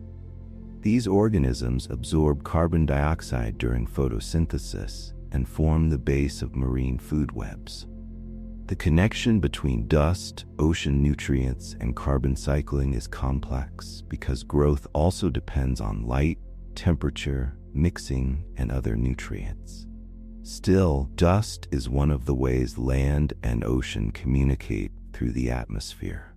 Atmospheric chemistry adds another layer. Dust particles have surfaces where chemical reactions can occur. Gases can attach to them. Acids can react with mineral components. Particles can change as they travel through humid air, pollution, sunlight, and clouds. A dust grain that leaves a desert may not have exactly the same surface chemistry when it settles far away. It has passed through the working atmosphere, touching water vapor, gases, and other particles. The air does not merely carry dust, it slowly transforms it. Scientists study dust because it is one of the great uncertainties in understanding weather and climate. Satellites can watch dust plumes from above. Ground stations measure particles near the surface. Aircraft can sample dusty layers directly. Computer models try to represent where dust comes from, how high it rises, how far it travels, how it interacts with radiation, and how it changes clouds. Each step is difficult because dust depends on land, wind, soil, moisture, human activity, and weather patterns. The most interesting part may be that dust makes the invisible visible. When the sky turns hazy, we can see that air has texture. When a sunset turns red, we can see that light has traveled through particles. When clouds change, rainfall shifts, or snow darkens, we are seeing the atmosphere respond to matter that began as broken earth. Dust is one of the ways the solid planet reaches upward into the sky and takes part in weather. So dust shapes weather, climate, and light by standing between the ground and the sun. It scatters brightness, warms layers of air, shades surfaces, seeds cloud droplets, helps ice crystals form, darkens snow, feeds ocean life, and changes the chemistry of the atmosphere. It does all of this quietly, through particles so small that a single one would disappear from sight. And as night settles, the sky above you can feel less empty. Even the air is full of subtle work, soft exchanges between light and matter, warmth and cloud, earth and atmosphere. Let that thought become calm, and let the world continue its quiet weather while you rest. Chapter 8. Cosmic Dust, the Universe in Tiny Grains. Cosmic dust is one of the quietest substances in the universe, yet without it, stars would be harder to see being born, planets would struggle to assemble, and the story of solid worlds would be almost impossible to tell. On Earth, dust feels like something that gathers after life has already happened. In space, dust often appears before new worlds exist. It floats between stars, hides inside cold clouds, circles young suns, drifts through comet tails, and settles into the rings and disks where planets begin. It is extremely small, but it is not meaningless. A single grain may be smaller than anything the eye could ever see, yet it can carry elements made in stars, ice from cold interstellar clouds, and minerals that later become part of planets, moons, asteroids, and comets. Most of the ordinary matter in the universe is hydrogen and helium gas. These are the lightest elements, and they were formed in the earliest stages of cosmic history. Dust is different. Dust contains heavier elements such as carbon, oxygen, silicon, magnesium, iron, and other materials that are created or released through the lives and deaths of stars. When astronomers speak of cosmic dust, they do not mean household dust floating through a room. They mean tiny solid grains made from minerals, carbon-rich material, metals, and ices scattered through space in vast numbers. Many cosmic dust grains begin near aging stars. When certain stars grow old, they swell, cool at their outer layers, and lose material into space. Gas flows outward from the star like a slow stellar wind. As this gas expands, it cools. At cooler temperatures, atoms can join into molecules, and molecules can begin to condense into solid grains. In oxygen-rich environments, silicate minerals can form. In carbon-rich environments, carbon-based grains can appear. The star is slowly giving back some of its material, and dust is one of the forms that material takes. Other dust is made in more violent events. When massive stars explode as supernova, they scatter newly forged elements into surrounding space. These explosions can create and distribute dust, although some grains may later be destroyed by shock waves. The process is messy and powerful. A star that once fused elements in its core ends by spreading part of its substance into the galaxy. Some of that substance becomes gas, some becomes tiny solids. In time, those grains may join the raw material for later generations of stars and planets. This is the deep meaning behind the idea that we are made from star material.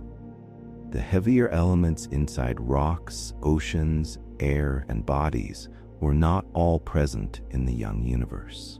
They were built through stellar processes and spread through space. Cosmic dust is one of the carriers of those elements.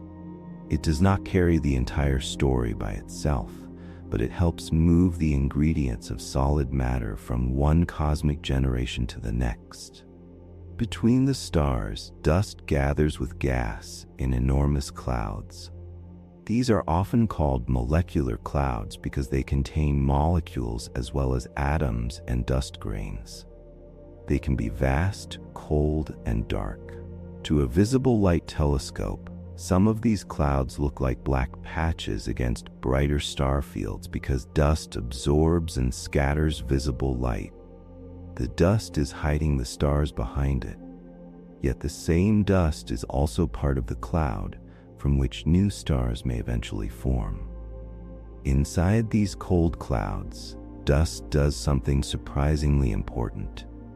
It helps shield molecules from harsh radiation. It provides surfaces where atoms can meet and react. In the emptiness of space, atoms may rarely collide in just the right way. On the surface of a dust grain, they can stick for a while, move slightly, and combine. One of the most important examples is molecular hydrogen, which forms more efficiently on grain surfaces. Ices can also build up on dust grains when molecules such as water, carbon monoxide, carbon dioxide, methane, and ammonia freeze onto them in cold regions. These icy coatings matter because they preserve simple molecules in the cold between stars. They also become part of the material that feeds young planetary systems.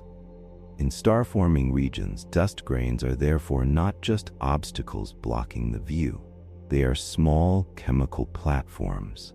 They help shape what kinds of molecules are available before planets are born. When part of a molecular cloud becomes dense enough, gravity begins to pull it inward. The material collapses, spins, and flattens into a disk around a forming star. This disk is made of gas and dust. At first, the dust grains are tiny, separated, and moving through the gas. Over time, they begin to collide. Some collisions are gentle enough for grains to stick. Tiny particles become fluffy clumps. Clumps become pebbles. Pebbles become larger bodies. The process is complicated, and many details are still studied, but the basic direction is clear. The birth of planets begins with small solids meeting one another in a disk. This is one reason cosmic dust is so important. Rocky planets do not appear fully formed. They grow from smaller pieces. Dust grains are among the earliest solid pieces in that chain. They are the first seeds of a much larger architecture. From them can come pebbles, planetesimals, asteroids, rocky worlds, and the solid cores of giant planets. Even a planet as massive and complex as Earth has a story that passes through dust-sized beginnings. Comets preserve part of this early story. They formed in cold regions of the young solar system and contain mixtures of ice, dust, and organic compounds. When a comet comes closer to the sun, some of its ice turns to gas, carrying dust away from the nucleus and forming a coma and tail. The dust in a comet can include minerals that were heated near the young sun, as well as materials from colder regions farther away. This tells scientists that the early solar system was not perfectly separated into neat zones. Material moved, mixed, and traveled before becoming locked into small bodies. Asteroids also carry ancient dust histories. Many meteorites that fall to Earth come from asteroids, and some contain tiny pre-solar grains. These are dust grains older than the sun itself. Scientists can identify them because their isotopic patterns differ from normal solar system material. In simple terms, their atoms carry unusual signatures that reveal they formed around earlier stars. Holding such a grain in a laboratory means studying a fragment that existed before Earth, before the Sun, and before the planets of our system took shape. Cosmic dust still reaches Earth today. Tiny particles from comets, asteroids, and interplanetary space enter the atmosphere continually. Many are small enough to slow down and settle as micrometeorites rather than burning as bright meteors. Some are collected from polar ice, deep-sea sediments, rooftops, and carefully protected environments.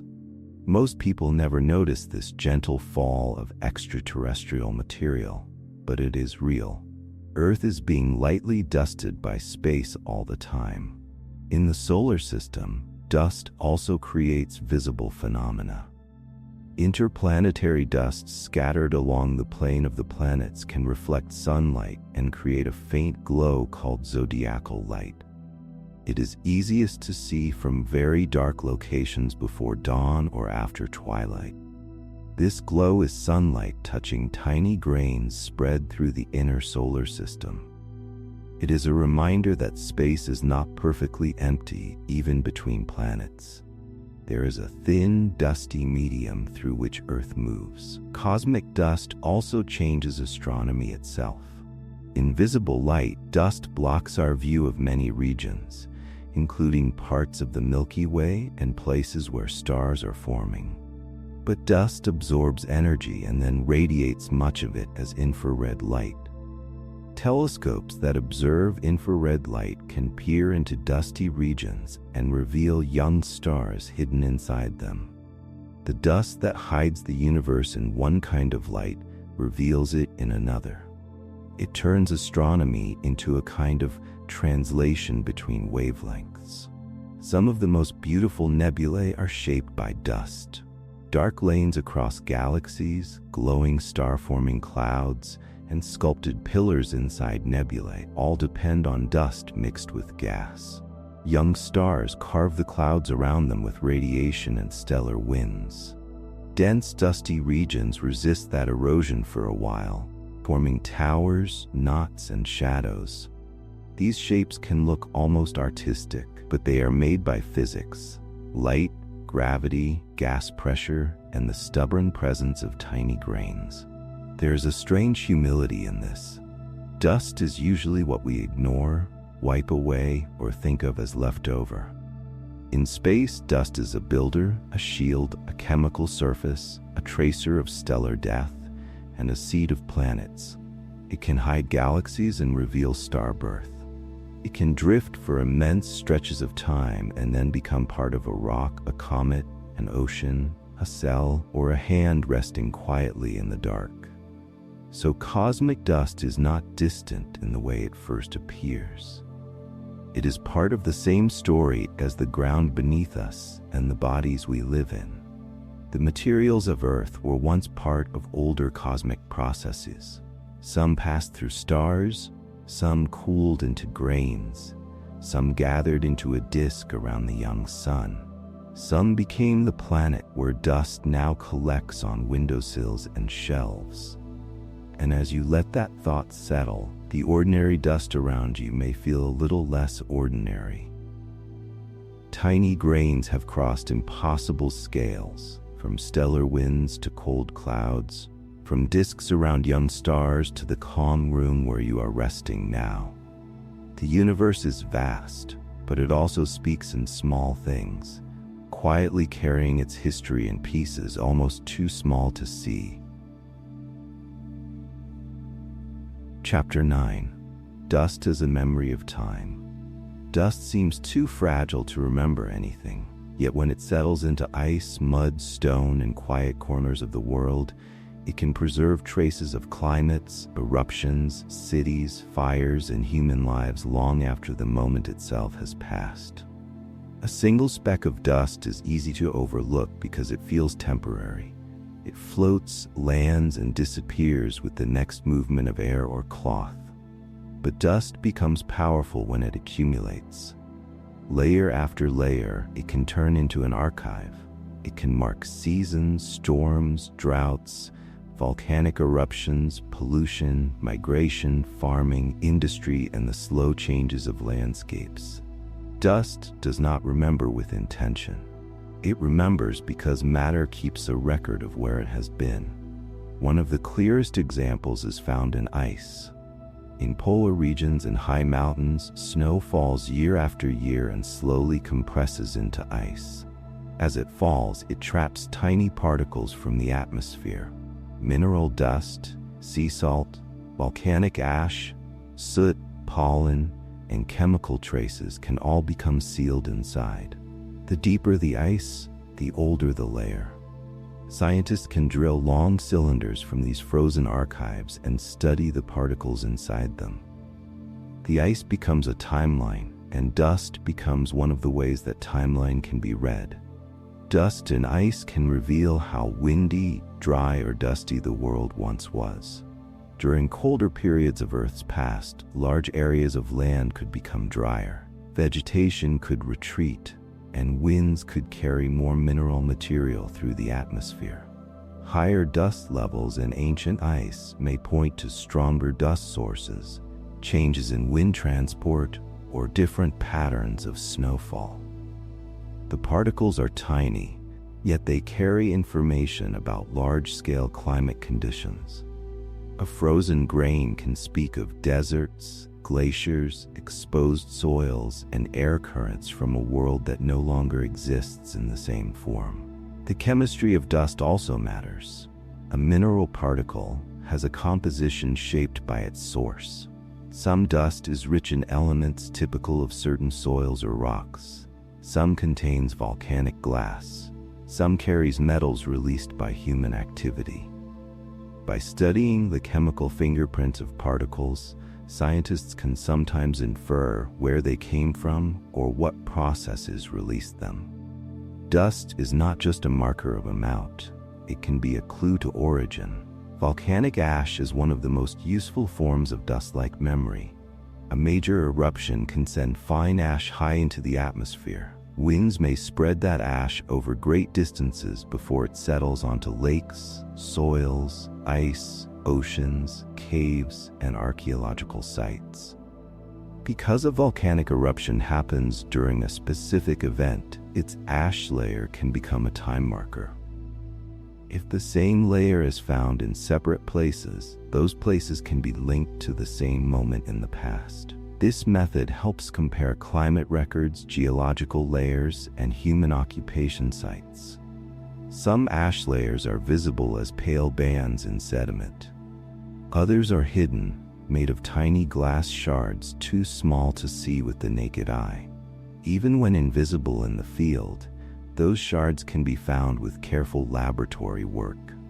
Their chemical composition can be compared with known eruptions. When the match is strong, the ash becomes a thin timestamp inside the earth. A moment of violence from a volcano turns into a quiet line of evidence preserved for thousands of years. Lake beds keep another kind of memory. Dust falling onto a lake can sink through the water and become part of the sediment at the bottom. Each year, new material settles above older material. In some lakes, layers can preserve seasonal patterns, with lighter and darker bands marking changes in temperature, runoff, biological growth, or dust input. Over time, lake sediment can record droughts, fires, vegetation change, erosion, and human land use. A particle that once crossed the air may end as a sentence in a muddy book. Peat bogs can preserve atmospheric dust and pollution too. Peat forms from plant material that accumulates in wet, low oxygen conditions.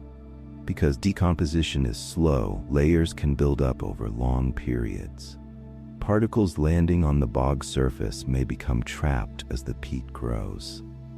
Metal particles from mining, smelting, and fuel burning can leave measurable signals. These records show that human activity has been marking the air for a very long time.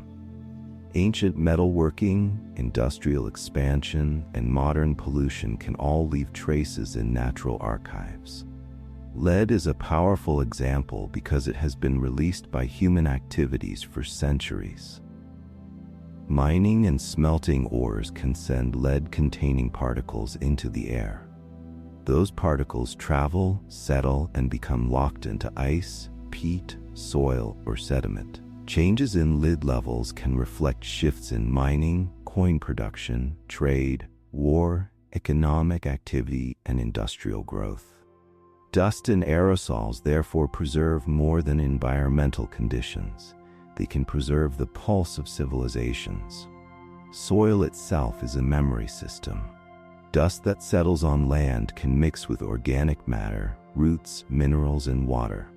In dry regions, wind-blown silt can accumulate into thick deposits called loess. These deposits can preserve long records of glacial and interglacial cycles, wind strength, dryness, and landscape change. In some parts of the world, layers of wind-blown dust are stacked like pages, interrupted by ancient soils that formed during warmer or wetter intervals.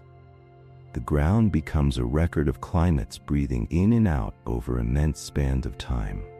Archaeological sites also carry dust memories, though at a more human scale.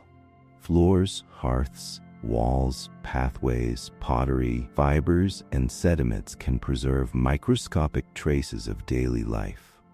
Tiny mineral particles, ash, pollen, plant starches, charcoal, and wear debris may reveal what people burned, cooked, built, farmed, or carried into a shelter. A room abandoned centuries ago may hold a dust-like residue of behavior. The smallest particles can show where people worked, slept, stored food, kept animals, or walked most often. Household dust preserves memory on a shorter time scale. It records recent occupancy, habits, materials, and nearby environments. This kind of memory is brief and easily disturbed, yet it follows the same principle as deeper archives. Particles gather because life happened there. They settle from clothing, air, skin, cooking, furniture, outside soil, and the surfaces of objects. In a week or a month, the dust of a home can reflect patterns of ordinary living. In ice or sediment, dust can reflect centuries or millennia. The scale changes, but the logic remains. Dust can even remember fire. Wildfire smoke carries soot, charcoal fragments, and mineral ash into the air. Some of that material settles on snow, soil, lakes, and oceans. In sediment cores, charcoal particles can reveal histories of burning. These records help scientists understand how fire patterns changed with climate, vegetation, lightning, and human land use. A burned forest can leave a dark signal that lasts far longer than the flames themselves. The memory held by dust is never perfect. Wind can mix particles from different sources. Water can move sediment after it settles. Animals and roots can disturb layers.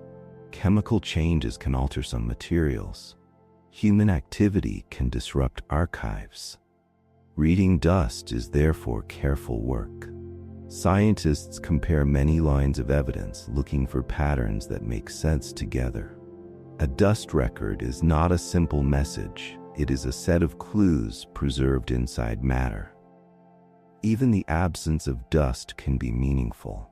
A cleaner layer in ice or sediment may suggest wetter conditions, stronger vegetation cover, weaker winds, or a change in where air masses traveled.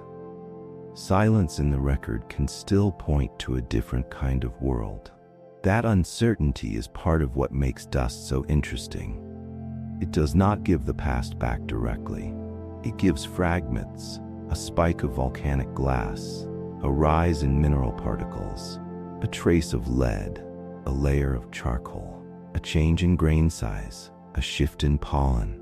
Each fragment becomes meaningful only when placed beside other evidence. The past is reconstructed from small things because large moments often survive as tiny remains. There is a quiet beauty in that. Time usually feels invisible. We see clocks and calendars, yet the physical passage of time is harder to hold. Dust gives time a texture. It makes years into layers, events into particles, and distant conditions into material that can be weighed, examined, and compared. A speck sealed in ice may have fallen before a city was built. A layer of ash may mark a morning when a volcano changed the sky. A metal particle in peat may carry the signature of ancient furnaces. Dust as memory changes the way ordinary accumulation feels. A layer on a shelf is recent and temporary, but it belongs to the same family of processes that build archives in glaciers, lakes, soils, and ruins. Matter falls out of motion. it settles, it waits. Later, someone may read it. The world is constantly writing itself down in particles, and perhaps that is why dust feels strangely fitting for a quiet night. It reminds us that nothing needs to shout in order to endure. The smallest traces can remain softly layered into the world, while the day passes into memory and the room grows still around you. Chapter 10. Why Dust Always Returns. Dust always returns because the world is never finished making it. A clean room can feel like a small victory over disorder. The shelf is clear, the floor is smooth, the window catches light without showing a gray film. For a while, the room seems reset, as if matter has been put back into place. Then time passes. A faint layer appears again. It gathers along edges, under furniture, on screens, on books, and on the surfaces that no one has touched. It can feel almost personal, as if dust is undoing your effort on purpose. But dust returns for a much deeper reason. It returns because everything around us is in motion, and every object is slowly exchanging pieces with its surroundings. A room is never truly closed. Even when the windows are shut, air moves through small openings around doors, frames, vents, floors, and walls. Buildings breathe in quiet ways. Outdoor particles enter with air, shoes, clothing, bags, pets, and the small disturbances of daily life. Indoor particles are made at the same time. Fabrics release fibers. Paper sheds small fragments. Skin renews itself. Cooking produces tiny droplets and residues. Furniture, carpets, walls, and objects age through touch, friction, sunlight, dryness, and use. Dust comes back because its sources never fully stop. Cleaning removes part of what has already settled, but it cannot pause the physical processes that create new particles. A cloth can wipe a shelf, but the curtain nearby is still releasing fibers. A vacuum can lift material from the floor, but walking later can disturb what remains in cracks or fabric. A filter can capture airborne particles, but air continues to bring in new ones. The room is not a static container. It is a system with constant input, movement, capture, release, and settling. Dust is what that system leaves behind. The return of dust is also a story of surfaces. Every surface is larger than it appears. A tabletop may look flat, yet under magnification it contains tiny ridges, pores, scratches, grooves, and irregularities. Those small features catch particles. Fabric surfaces are even more complex because threads create spaces where particles can lodge. Carpets and upholstered furniture behave like deep landscapes for dust. They trap material, protect it from immediate removal, and release some of it again when pressed or shaken. Even after cleaning, hidden particles can remain in places where air and tools reach poorly. This is why dust often gathers in quiet zones. Corners, spaces behind furniture, shelves above eye level, gaps near baseboards, and the shadowed areas beneath beds all receive particles while being disturbed less often. Air slows there. Movement is weaker. Cleaning is less frequent. A particle that might be lifted again in the middle of a floor may rest longer in a still corner. Dust returns unevenly because rooms have their own small geography of motion and shelter. Air movement decides where much of that dust goes. Warm air rising from a body, a lamp, or a heater can carry fine particles upward. Cooler air sinking near a wall can bring them down. Ventilation can pull particles toward filters or spread them through a room. Opening a door can create a small pressure change. A person crossing the floor can push air forward and pull it behind.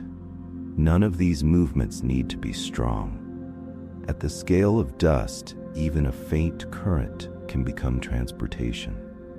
Gravity is always working as well. Particles suspended in air eventually tend to settle unless they are carried away or captured by filters. Larger particles settle more quickly.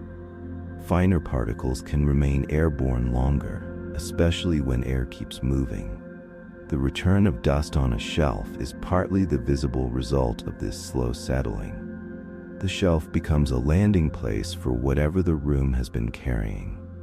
If the air contains particles, surfaces will slowly collect them. Some particles cling because of electrical charge. Dry air, synthetic fabrics, plastic objects, and electronic screens can encourage static electricity. A charged surface can attract small particles and hold them more strongly than gravity alone would. This is why screens, plastic covers, and glossy devices often seem to gather dust quickly. The particles are not simply falling there by chance. They are being helped by invisible electrical forces. Moisture changes the pattern too. In humid air, some particles become heavier or stickier as they absorb water. They may settle faster or cling more firmly. In dry air, particles may lift more easily and static charge may last longer. A home can therefore seem dustier or easier to clean depending on season, heating, ventilation, and humidity. The dust itself is part of a changing relationship between air and surface. The return of dust is also linked to wear. Every solid object resists breaking apart, but none resists perfectly forever. A shirt loses fibers, a book loses tiny paper fragments, a wooden floor gains microscopic scratches, a painted wall can release small particles as it ages. Plastic becomes brittle over time under light, heat, and friction. Metal surfaces can oxidize, stone and concrete can abrade. These changes are usually slow and subtle, but dust lives in the subtle. It is the visible accumulation of countless almost invisible losses. On Earth, the same principle appears outdoors at much larger scales. Rocks weather, soil dries, leaves crumble, fires leave ash, rivers grind minerals, wind lifts loose grains, ocean spray dries into salt particles, volcanoes release fine material, biological life grows, sheds, decomposes, and feeds new cycles. The planet is constantly making small particles because larger structures are constantly being changed by water, heat, ice, wind, chemistry, and living organisms. Indoor dust is a domestic version of a much larger planetary habit. There is a useful way to think about this through order and disorder. A clean shelf is an ordered state created by work. You move particles away from it.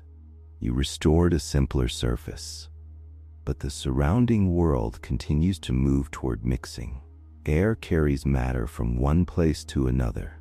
Objects release fragments. Particles spread out, collide, settle, and scatter again. To keep a surface clean, work has to be repeated. This is not a failure of the room. It is a basic pattern of physical reality. Order can be made, but it must be maintained against constant motion. This does not mean everything is falling apart in a dramatic way. The process is gentle.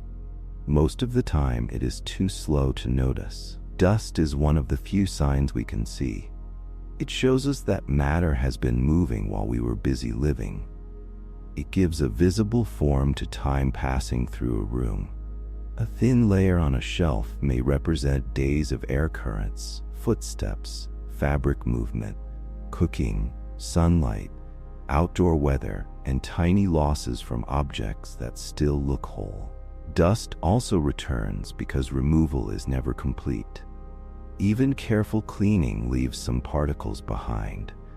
Some are lodged in cracks, some are embedded in fabric, some are too fine to see. Some are already suspended in air and will settle after the cleaning is done. In that sense, cleaning changes the balance rather than ending the cycle. It reduces the load. It improves surfaces and air. It can make a room healthier and calmer. Yet, it works within a world that keeps producing new particles. This can actually make dust less frustrating. Dust is not a sign that the world is badly designed. It is evidence that the world is active.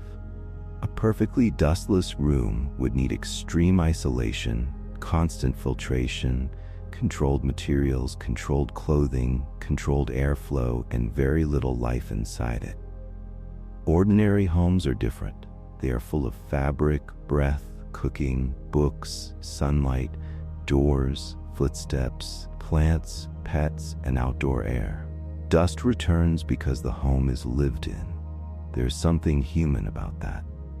A house without dust might sound ideal for a moment, but it would also be a place without softness, movement, memory, or use. Dust gathers where life happens. It marks the path between outside and inside. It settles after meals, sleep, work, reading, cleaning, resting, and returning home. It is not beautiful in the usual sense, but it is honest. It shows that matter has been touched, warmed, worn, and carried. At the largest scale, dust returns because matter is cyclical. Particles become soil, sediment, rock, air, cloud seeds, ocean nutrients, planetary material, and biological material. They settle and rise. They are buried and exposed. They are cleaned away and made again. A particle can be waste in one place and nourishment in another. It can be a nuisance on a shelf and a nutrient in a forest. The meaning of dust depends on where it lands. So the answer to why dust always returns is simple and profound. Dust returns because nothing in the material world is perfectly still. Air moves, surfaces wear, bodies renew, landscapes break down and rebuild, energy flows through rooms and atmospheres. Cleaning can create calm for a while, but it cannot stop the world from being a world. And maybe that is a peaceful thought to end with. Dust reminds us that life is not a state of perfect stillness, but a soft and continuous rearrangement. The room settles, the air quiets, the day becomes memory, and somewhere in the smallest visible traces, the world keeps moving gently on.